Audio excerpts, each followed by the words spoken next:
rocking with the hottest shit. You can't get anywhere else. On my hip hop ish.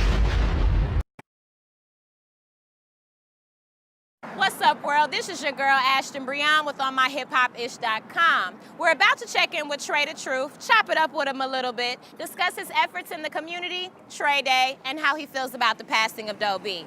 You definitely don't want to miss this. Stay tuned on My Hip Hop Ish. What happened in the city where the radio was like, they not messing with your music? Like, what happened? Tell me about that. And I'm glad people, see, I don't think, even with you, I'm not sure if you even know, like, it was never, it started in Houston, but I've been banned worldwide for Like, almost 5 years. Like, tell us about that. What happened? On my holiday on Trae Day, everything was a success. Everybody, the event was over.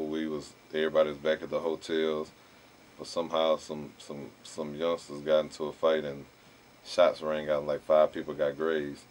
The people who got grazed, you know, were people who were still on the property and stuff. Like all us were gone, you know, and you know, I got into an argument with the radio station morning show, one of the hosts, because they felt like it's always those people, and I kind of took that personal. When you say those people, like, who are those people?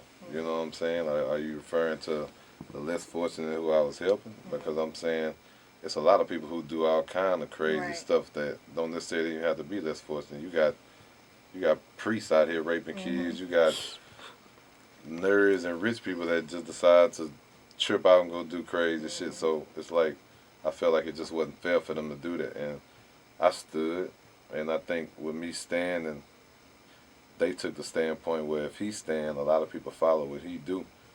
They might decide to stand the same way he is. So I feel we need to kind of move him out the way. You know what I'm saying? And one thing led to another. We was arguing. They kept playing the interview over and over for the ratings, whatever the situation may be. I ain't no calling the lady a fat ass. That's just being honest with you. But shit, that wasn't nothing that drastic. But they felt like for me calling her a fat ass and me standing up the way I stood up, shit, we need to try and handicap. Yeah. So, you know, they started off making sure nobody, like you wasn't allowed to play my music or any songs I was featured on. But then days later it turned to, you can't advertise me even if somebody want to pay for him to be on a commercial for a concert. We won't take it. You can't say his name. If somebody mentioned the name in the song, you have to edit it like it's a cuss word. That's crazy. To where you can't play, you can't, even if you're not at work and you at a club DJing, you cannot play his music. To where even when we went to court to have the deposition done, it was even stated, even if you're at home and your kids want to listen to his music, at the end of the day, if we find out and we want to fire you, we can. Because in the state of Texas, you don't have to have a reason to fire someone. You know what I'm saying? And, you know, they took it serious, man. It's been almost 5 years now of, like, people be so like, well, he can't get his music played, but fuck the music being played, like, it's being blocked across the board. Like you can't do shows, you can't do a lot of shit because how do people advertise you and make their money back? Or you know what I'm saying? Then you try and make it to an artist scared to deal with you, because if they deal with you, then they might not get the support from you. So it's just a crazy situation. So you know, the first year or two, that shit was drastic. You know what I'm saying? But I'm a strong little nigga, man. Like I weave the shit, and now I'm one of the hottest things moving. Like it ain't all the people who they would want on their radio or do concerts for them, these people that call me on the regular. So it's like it kind of end up backfiring a different way. And now within the last 2 weeks, ban has been lifted, basically. No, it's they it's still on. I'm still banned from I'm banned from Radio 1. What happened is, just less than a week or two ago, Clear Channel came and made a station in Houston. And they got behind me to where they play me every hour on an hour now. I seen that on So on now Instagram. it's like they actually came into the town and they stood up,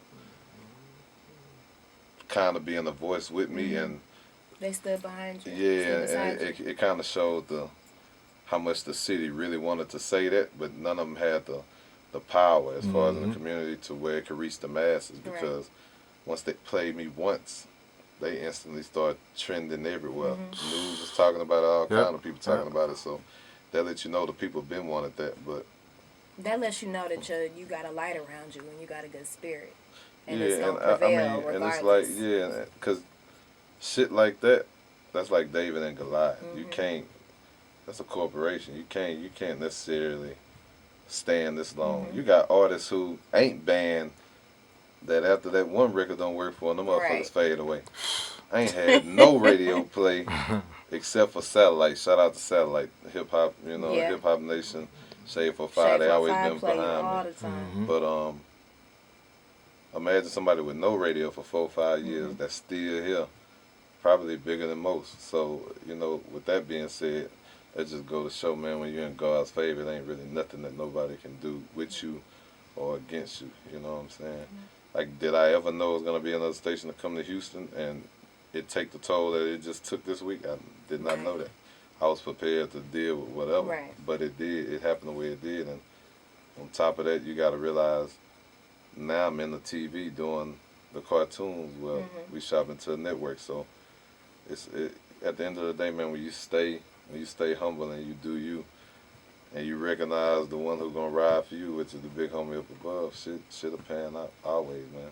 Pardon me saying shit right after I said it. He knows we're flawed. He knows we're flawed. By far, he know me very well. And that's why, like in my city, a lot of people call me, like when they say superhero, they're not saying it just because I help people in the community. It's just because I've been through a lot of shit, from my brother doing a couple of life sentences to when I was younger. The only ones I knew was my sisters both being murdered, to where one of my other brothers was murdered on Thanksgiving, to where me being shot and 3 others getting killed. It's just like shit. I done been through probably something motherfuckers would never even imagine to go through life, and I'm still here, and I'm still doing what needs to be done. So that's where this situation comes from.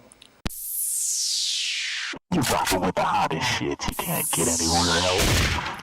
On my hip hop itch.